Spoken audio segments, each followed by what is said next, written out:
Welcome to the Lead Pedal Podcast with your host, Bruce Outridge, where he talks all things trucking. Now let's get rolling. Hey, how's everybody doing today? Welcome to another edition of the Lead Pedal Podcast. Today, we're going to be talking industry pride, what needs to happen in this industry. We're going to be talking with Philip Couch. You guys know him.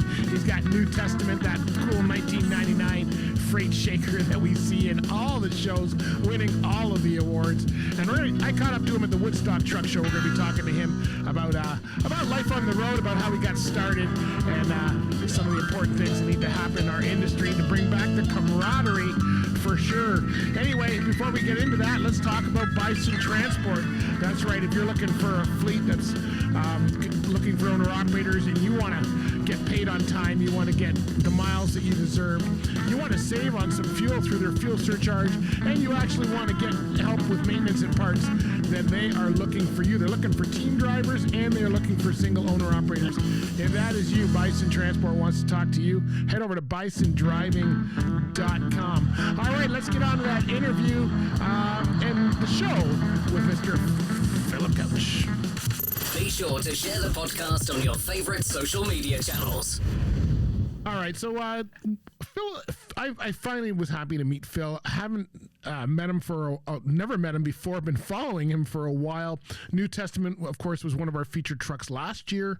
Saw it the year before that. He's been up to a couple Canadian shows, but I still kept missing him. You know, when I'm at a show, things are never just in one spot. It's about running all over the place. So it was really cool to get a chance to finally catch up with Phil, one of the nicest guys on the planet. And I found his start in trucking, and we got talking about camaraderie, which I always do, because to me that's one of the big things missing in our industry today. And I got talking with Phil and finding out exactly like what happened. Where did we go wrong? And one of the things I thought were interesting in this interview, we got talking about trophies and the shows and all that. And one of the things he was saying, he goes, you know what? Forget all of the trophies, forget all of that. Come on out, get out from behind your trucks and come on out and talk to people. And I gotta say, that's one of the things I love about the shows most. So if you have never got a chance to talk to Phil, you've probably heard him. He's been kind of on the podcast rounds for the last little while. He's been winning awards day after day.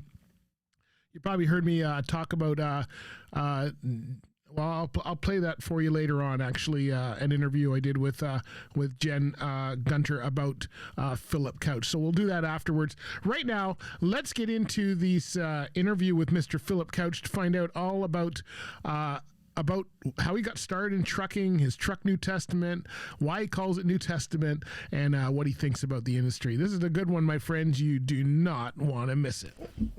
All right, I'm here with the famous Phil Couch. How are we doing today, Phil? Doing great, sir. How are you? Good to finally meet you. I feel like we've been following each other for years. Last year I missed you. I got your truck, but I missed you.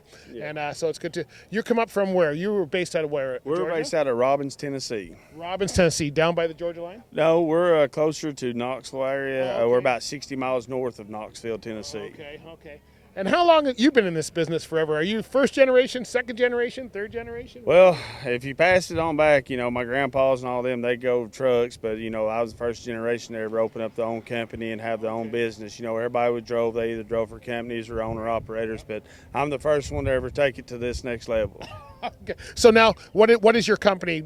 Is it the same, is this Couch LLC? Yes, Couch Trucking LLC is our company name. That's what our all of our stuff's under. Our legal information about hauling and our company name, everything's under that. And what do you guys haul? I think you said dump. You haul constructions. We haul frameless dumps. We haul scrap metal. We haul rock, gravel, sand. We also have a REGM where we haul equipment, and we have flatbeds. We do flatbed work. We have van trailers. So we just kind of do it all. We don't want to leave nothing unturned. You haul gravel stuff. I won't even follow a gravel truck. Never mind haul it with this. What are you, crazy? So I've been accused of that a time or two about being crazy, but you know, it's me. It's a work truck. I mean, that's what we do with it, and to be able to work it and show people the pride we take in what we do is what the industry really needs right now. Yeah.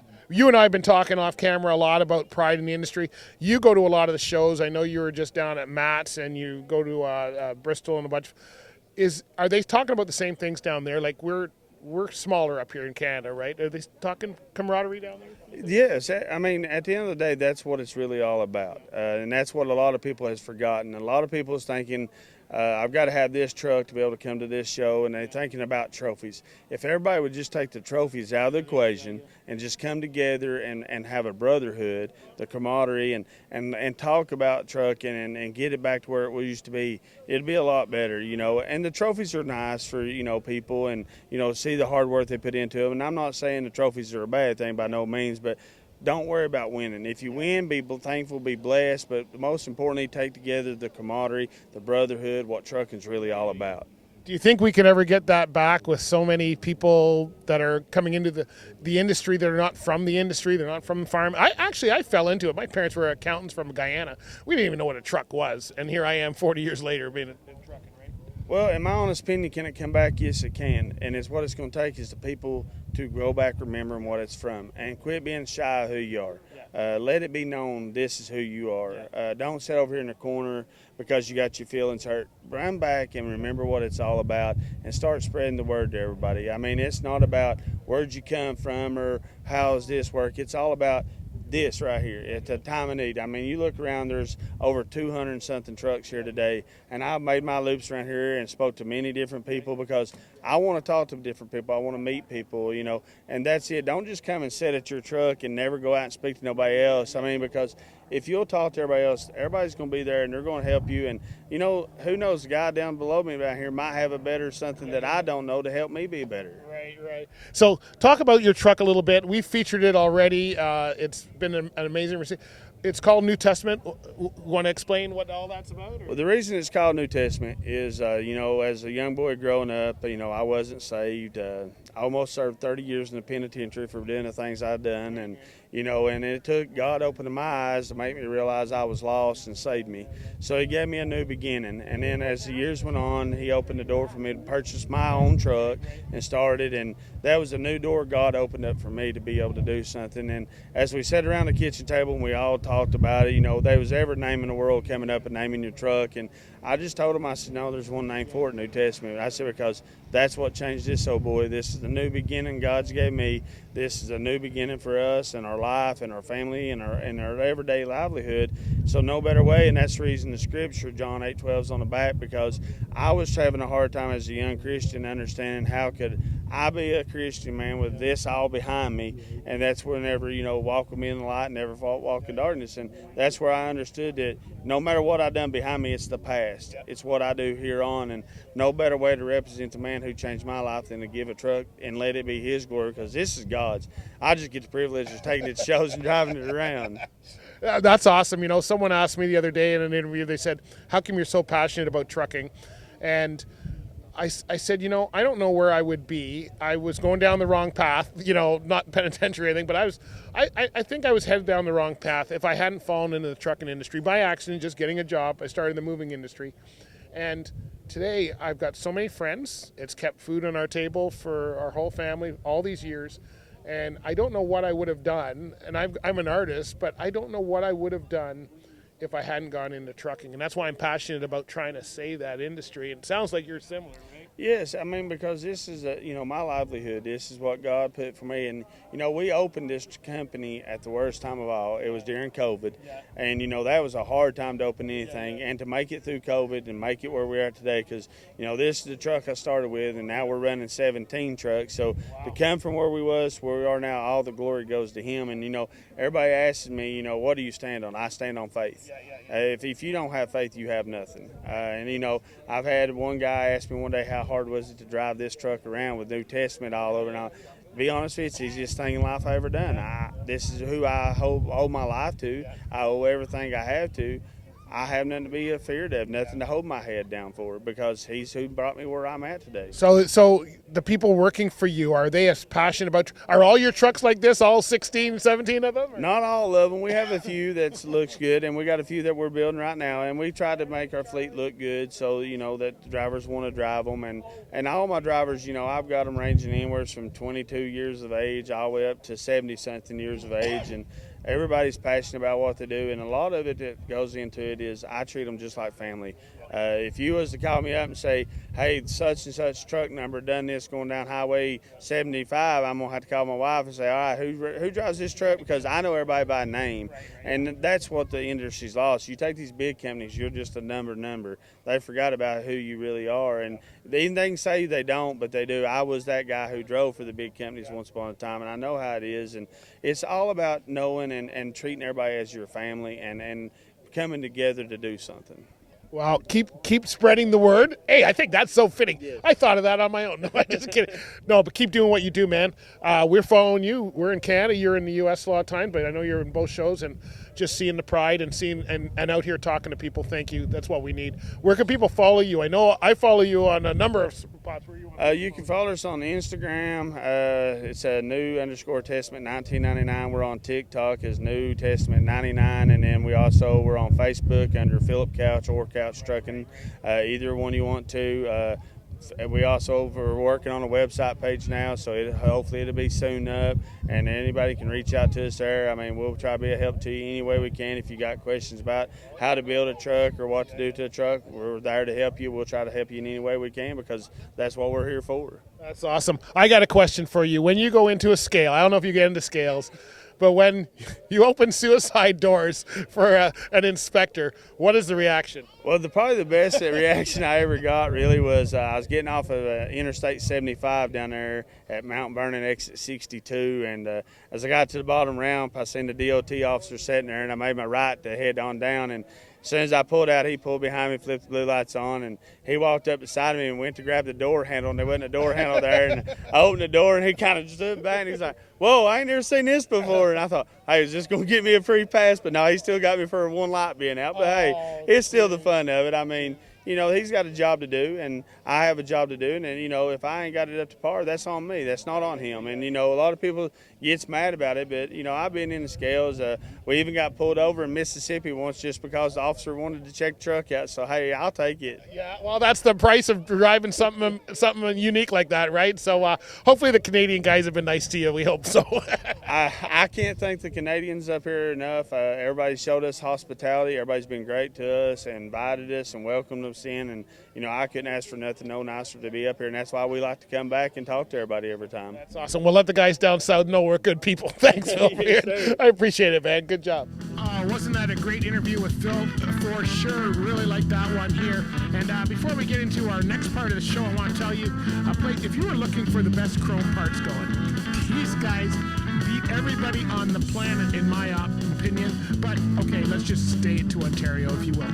Our friends over at Chrome Supply Warehouse are not only drivers themselves, they are into classic trucks and all of that kind of stuff, and they know their stuff around chrome, and the team is just awesome. Our friends at Chrome Supply Warehouse, you've got 8,000 square feet of the best chrome truck parts you can get. They're located in Belleville, Ontario, right off of exit 538 off the 401. Just go on in there and you can get a coffee and a water and browse 8,000 square feet of the best parts ever. And if they don't have it, they can either get it or even make it for you. So check them out at chromesupplywarehouse.com and make sure you tell them that we sent you, because you don't want to miss that. All right, let's get into the second part of our interview here with Mr. Philip Couch, but we're not going to get in with Philip. We're going to talk with Jen Gunter. Now, Jen is with the Woodstock Truck Show. Philip was up last year, and of course the Woodstock Truck Show, a lot of their money goes to the truck ride for Special Olympics. We are very involved with them as well. There's nothing like seeing the athletes all having so much fun. And Jen was on our Chords and Chrome show on Lead Pedal Radio talking about how sweet Phil was when she brought Chris around to check out the truck, and all he wanted to do was to see this truck. And well, let's just let Jen explain it. Here we go. Let's find out all about how it went at Woodstock in 2025 when Chris and Jen Gunter came around to see Phil Couch. Olympics award, and what that meant was I wanted somebody that competes in the Special Olympics to choose a truck, and there was no stipulation. There's no checklist of anything that truck has to meet. It's entirely up to Chris to choose one. So we went around. We went around for 2 hours and we checked out every single truck, bobtail, combo, you name it. We looked at it front to back, everything. And he chose. I get really emotional about this one. He chose Phil Couch with the white Freightliner from Robbins, Tennessee. I'm not sure if you remember who I'm talking about. They have the truck New Testament. He chose Phil because when he went up to Phil's truck, Phil let him in the truck. He pulled the horn, let him hit the jakes a little bit, just gave him the whole experience. And that was probably about 20 minutes into our 2-hour adventure. Because I wanted to be fair, obviously. I said, Chris, we have to be fair. We have to check everybody out. So we did, but he did not stop talking about Phil the entire time. And he was just so ecstatic that Phil gave him that experience. And he was actually in tears that he got to do that. And that somebody that he didn't know, him from Adam, let him in his truck and just said, you do whatever you want, buddy. The world is your oyster. You go ahead and whatever you want, I'll make it happen. And he did. And Phil was just so great with him. And he just didn't stop talking about him the entire time. So we finished after our 2-hour adventure and we had it narrowed down to about 5. And we went through the list and we talked about it for a couple minutes. And then Chris said, it doesn't matter. I want the white one. Oh, wasn't that a great interview? If that doesn't touch your heart, nothing will. So next time you see Phil at the show, go on over and talk to him. He'd be happy to talk to you. And I got to say, I was so happy I had a chance to catch up with him for sure. Anyway, hey, before we go, let me tell you about some people that are also awesome. That's our friends over at RS2000 Tax Services. If you're in the Ontario area here and you need help, they specialize in taxes for trucking and farming. So if you are a truck driver, owner, operator, looking for someone to help with your taxes, they come to you. You don't have to go to Kokomo. Who knows where that is anyway? Well, it's by London for those of you that care, but it doesn't really matter. They come to you. Here's how you get hold of them. You go to rs2000tax.com and then you can give them a call or reach out to them from there. I got to tell you, the team is awesome. We use them ourselves, so I'm not just blowing smoke up your butt. I absolutely know what's going on when it comes to these guys. So check them out, rs2000tax.com, and make sure you check them out and tell them that we sent you. Hey, while you're out there searching the web, why not search us on our socials? You can find us on Instagram, Facebook, TikTok. You can find me on LinkedIn, and we're also on Instagram there. So check all of that out for sure, and subscribe on whatever podcast platform you're listening to us, whether it be your favorite podcast audio platform or YouTube. Talk to you later, my friends. Join us for Chords and Chrome, our Lead Pedal Radio sister station, Monday nights at 7 for the Chords and Chrome show. Great music, great nostalgia about the industry. Talk to you later, my friends. Be good out there. Bye for now. This has been another episode of the Lead Pedal Podcast. For more information or to subscribe to the podcast, visit theleadpedalpodcast.com and be sure to follow the podcast on Facebook and Twitter.